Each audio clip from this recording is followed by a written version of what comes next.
Hey curious minds, welcome to Arudra IAS Hub. Come on, let's unlock some knowledge.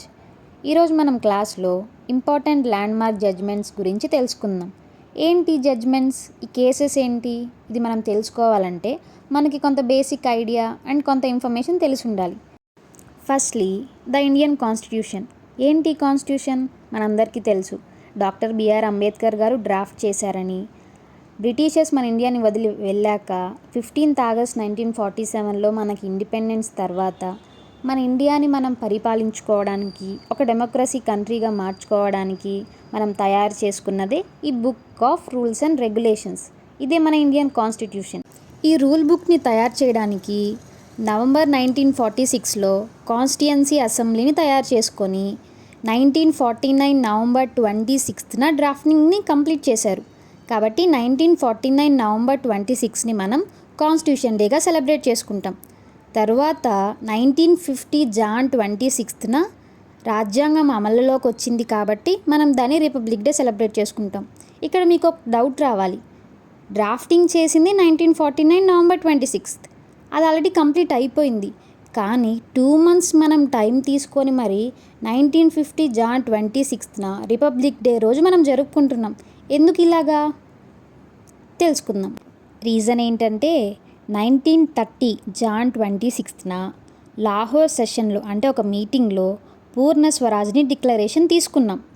ఆ డేకి గుర్తుగానే మనం 1950 Jan 26న మన రాజ్యాంగం అమల్లోకి వచ్చిందని ఆ రోజుని మనం రిపబ్లిక్ డేగా చేసుకుంటాం. కాన్స్టిట్యూషన్ అమలు జరిగిన తర్వాత వచ్చిన first case Kameshwari Singh versus state of Bihar. దాని గురించి ఇప్పుడు మనం మాట్లాడుకుందాం. అప్పట్లో ప్రజల్లో సమానత్వం ఏర్పడడానికి, ప్రజల సంక్షేమం జరగడానికి స్టేట్ గవర్నమెంట్స్ అనేవి ల్యాండ్ రిఫార్మ్స్ యాక్ట్స్ తీసుకొచ్చేవి. అబాలిషన్ ఆఫ్ జమీందారీ సిస్టమ్ ద్వారా ఈ state governments land reforms acts తీసుకొచ్చి భూముల్ని తీసుకొని ప్రజలకు పంచిపెట్టేవాళ్ళు అనమాట. అలాగా వచ్చిన కేసే ఈ కామేశ్వరి సింగ్ కేస్. 1950లో బీహార్ స్టేట్ గవర్నమెంట్ చేసిన Bihar government land reforms act ద్వారా కామేశ్వర్ సింగ్ అనే దర్భంగా రాజు యొక్క ల్యాండ్స్ని గవర్నమెంట్ స్వాధీనం చేసుకుంది. ఈయన ఒక బ్రాహ్మణ ఫ్యామిలీకి చెందిన కింగ్. ఈ యాక్ట్ ద్వారా గవర్నమెంట్ తీసుకున్న భూములు ఎంతో తెలుసా? 19 నుంచి 25 lakhs acres అనమాట. అంత పెద్ద ల్యాండ్. కాన్స్టిట్యూషన్లో మెన్షన్ చేసిన ప్రకారంగా 39B 39C ఆర్టికల్స్ యూస్ చేసుకొని గవర్నమెంట్ అనేది ఆ ల్యాండ్ని స్వాధీనం చేసుకుంది. ఈ 39B 39C అంటే ఇప్పుడు చూద్దాం. 39B అంటే the ownership and control of the material resources of the community are so distributed as best to subserve the common good. అంటే రీసోర్స్ అనేది కంట్రోల్ చేయకుండా, ఒక దగ్గరే ఉంచకుండా అందరికీ దక్కేలాగా రిసోర్స్ని ఈక్వల్ డిస్ట్రిబ్యూషన్ జరిగేలా చూడడమే దీని యొక్క మెయిన్ ఉద్దేశం.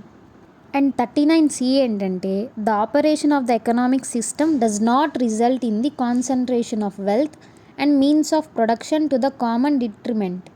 అంటే సంపద అనేది ఒకరి చేతిలోనే ఉండకుండా 10 మందికి పంచేలా ఉండేలా చేయడమే ఈ 39C. కామేశ్వర్ సింగ్ సుప్రీంకోర్టుని ఆశ్రయిస్తారు.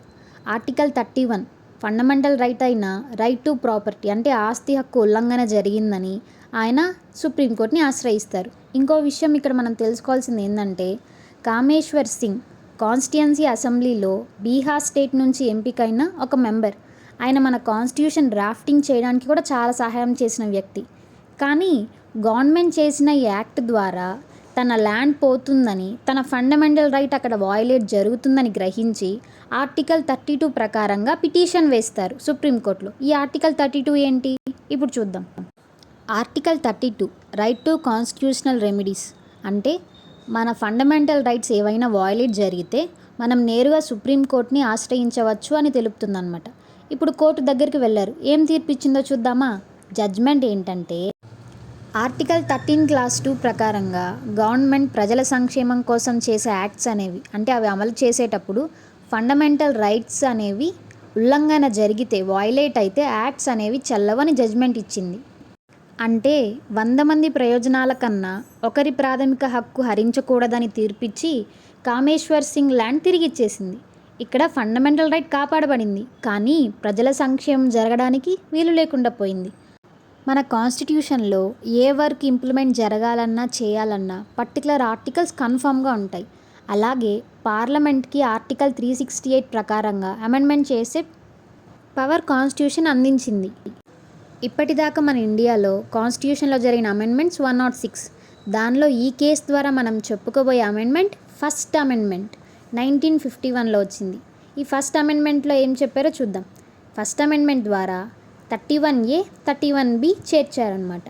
31A saving of laws providing for acquisition of estates అంటే ల్యాండ్ రిఫార్మ్ యాక్ట్స్ ఎన్ఫోర్స్ చేసేటప్పుడు ఫండమెంటల్ రైట్స్ అనేవి విరుద్ధంగా ఉన్నప్పటికీ ఆ ల్యాండ్ రిఫార్మ్స్ యాక్ట్స్ అనేవి అమల్లో ఉంటాయి.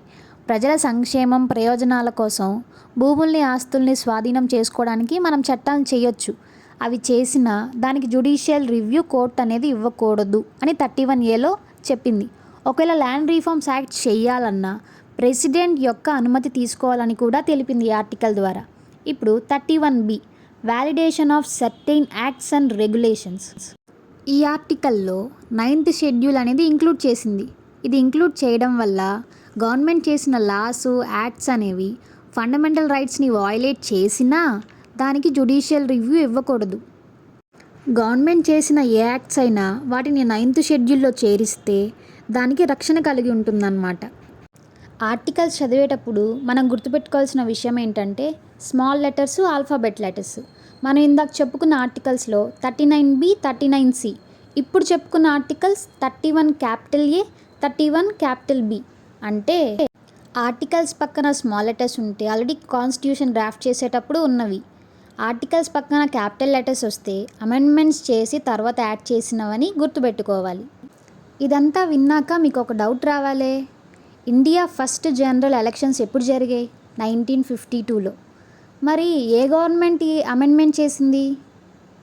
టెంపరరీ పార్లమెంట్గా పనిచేసిన ఇంటీరియం గవర్నమెంట్. అంటే బ్రిటిష్ వాళ్ళు పరిపాలన అయిపోయాక మనల్ని మనం పరిపాలించుకోవాలి కదా, అప్పటికి ఎలక్షన్స్ జరగలేదు. ఆ టైంలో ఉన్న కాన్స్టిట్యుయెన్సీ అసెంబ్లీనే పార్లమెంట్గా పనిచేసింది. ఆ పార్లమెంట్గా పనిచేసిన గవర్నమెంటే ఈ ఫస్ట్ అమెండ్మెంట్ తీసుకొచ్చింది. ఇప్పుడు దాకా ఫస్ట్ కేసు ఏంటి, ఫస్ట్ అమెండ్మెంట్ ఏంటో చూసాం. తర్వాత ఏం కేసెస్ ఉన్నాయి, నెక్స్ట్ ఏం అమెండ్మెంట్స్ ఉన్నాయి, ఇవన్నీ మనం నెక్స్ట్ క్లాసెస్లో చూద్దాం.